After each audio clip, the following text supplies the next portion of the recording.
second. I have to say this, and I'm not saying this because you're my friend. I'm saying this because it's the truth. I watched that Elvis Presley movie, and I feel like one of these days there's going to be a movie about you because I think your life has been a journey like crazy. Is it okay for us to talk about your struggle with drug addiction? Yeah, okay? absolutely. Yeah, because Saliva was at the top of their game, and you left simply because of beliefs and moral beliefs, and from what I understand, what we've talked about in the past, and your struggle with the drugs, So tell us a little bit more about that, and how did you bust it? How did you finally just? You disappeared for a while on all of us. Mm-hmm. Even I was, where the hell is Josey Scott at? Is that how you dealt with the drug addiction? Is that how you really transformed into who you are today? Well, like John Lennon says, you got to get off the merry-go-round, to really get a purchase on what's happening in your life. And I just got to a point where I just we all stayed at the party too long, and it was it was time for me to go home. And my son Justice was I believe 5 years old, 6 years old, 5 or 6 years old around that time. And, he was crawling into my suitcase when I was getting ready to go on the road and pulling T-shirts up over him and hiding in my suitcase, not as a joke, but because he wanted to go with me. And it just made him physically sick for me to go back on the road. And, like we talked about earlier, you can't be a circus clown and a home daddy. You can't be both. Or I couldn't be both. Maybe some guys can. I couldn't do it. And I was killing myself. And I got, I learned through rehabilitation and through my struggles with drugs and alcohol, I ruined. You can't fix a spiritual problem with a chemical one. You can't. Right. You can't chemical your way out of a spiritual problem. That is so interesting to say that. I've never looked at it that way. Right, and that's what my issue was I wasn't dealing with my spiritual issues in the correct way. I was trying to chemical my way out of the spiritual, and it wasn't working out well for me. And I got involved with this. I was going to a couple of different doctors, and I was getting all these. I was trying all kinds of antidepressants and different things to again chemical my way out. I was trying to balance your way. Yeah, I was trying to steer my way out of this tailspin that I was in, and I just couldn't get on the stick correctly, and I was just getting further and further out there.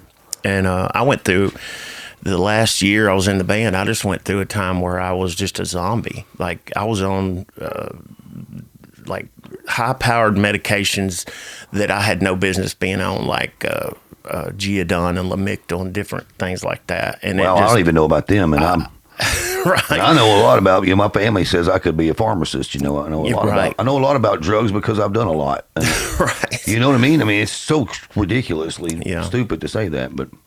And I just got to the point where I said, listen, it's a 5-way marriage. You have to work on it just like a 5-way marriage. And it just wasn't working anymore. And we went down to a 4-band member situation, and I didn't like that. I always thought my system is you got to have 2 guitar players. Right. That's just the facts of the case to me. Right. And that's where the Saliva sound came from, was having 2 guitar players. You're working that stuff. Yeah, man. A rhythm and a lead, and having an amazing rhythm section, and that's where the bounce came from. That Memphis bounce, as we call it. And I just didn't think that was being accomplished with 4 band members. not to say anything about the three that were left. It was just not the situation that I had dreamed of in my head. It wasn't my vision for the band. Yeah.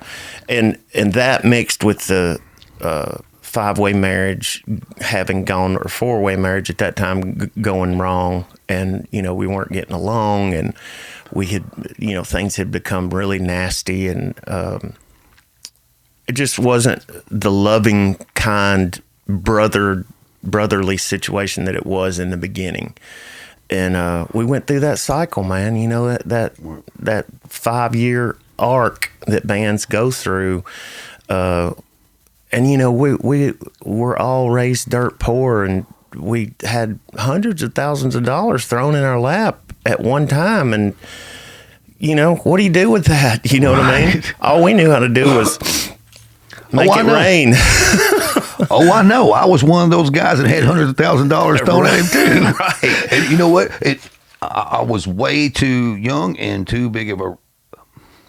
I'm not down in our people, which is what I call rednecks, what people up north would call rednecks, Southern people. But for me, I grew out on a farm.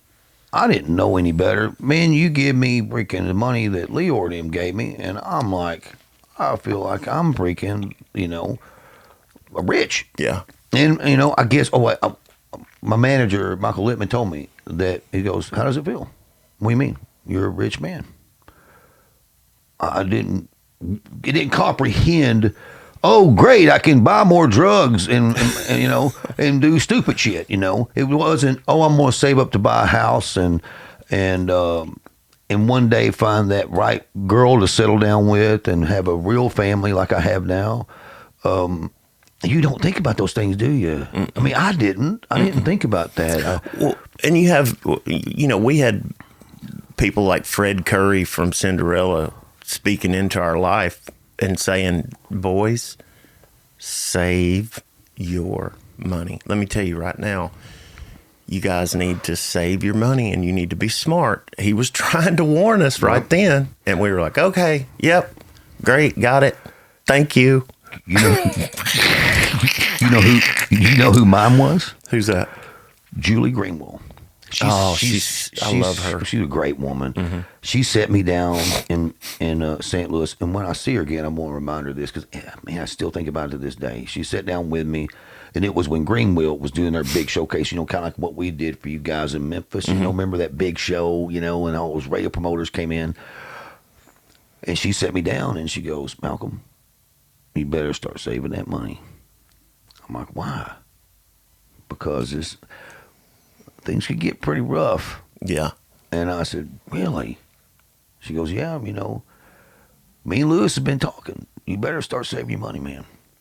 Because I had a vibe from her that she thought that things wasn't going to pan out with this one. But anyway, I want to see, like, you got out of Saliva though before you wrecked your relationships for good. And that's what I think is great. You still talk to Paul. Absolutely. You went to write with him, didn't you, not long ago? I think I saw him. Yeah, he's managing a band called Silent Theory. And I went out, flew out to meet those guys and recorded a song with them and wrote just a bomb-ass rap verse for one of their songs. It's coming out not too long from now, I'm sure. And Paul's just the sweetest guy. He's sober now and really gotten his life together, and he's just a sweetheart. And he's always had a special place in my heart. And he's always been so kind and nice to me, and he's just a great heart guy. He really is. Big-hearted guy. He really is, and he looks out for me, and presents different opportunities for me, and he's just a sweetheart. I love him to death. But do you think? I'm gonna talk about you, Paul. I got you, buddy. You know what's crazy? Okay, so Paul started playing with Boer and those guys, right? Mm-hmm. Hey, man, They had just got rid of, well, what's her name? The drummer that used to drum with him, but she used to wear the pigtails and freaking, and Mother Crush. She was a freaking badass, man. Oh yeah, I can't remember. Anyway, I listen. never remember names. So Paul came in, and man, I saw him play, and man, he didn't do so good. I told Brewer, I said, man, I don't know about this guy. About 2 months later, he joined Blackbone, right? Mm-hmm. And then all of a sudden, this guy is freaking killing it. Yeah. Live, when I saw y'all live, I was like, holy shit, this kid has sold his soul or something, man. I mean, he went from being not a very good drummer at all to being an absolute badass, like overnight. I mean, it was incredible to me. I've seen a couple things like that happen in this business, and that's what joys my heart, man, when I see that kind of stuff.